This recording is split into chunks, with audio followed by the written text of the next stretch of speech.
Boshla. Assalomu alaykum. Men Sagatov Sanjar Toshkentdanman. Qo'qonga davolanishga kelgan edim.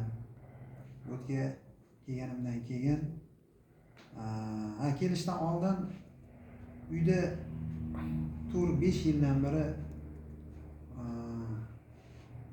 kasallikdan ancha qiynalib yurdim. Holsizlik. Birinchi navbatda ko'z kasalligi bilan kelganman o'zi. Birinchi navbatda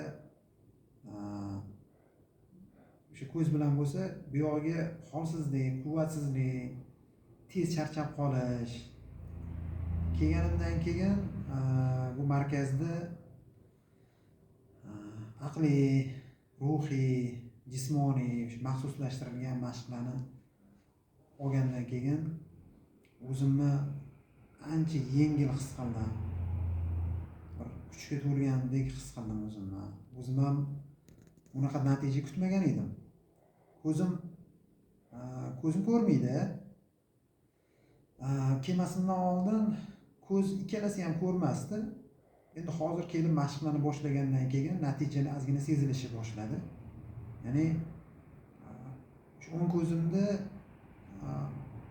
ozgina sharpalarni sezish, keyin yana ham tumanlarni ketayotganligini his qildim.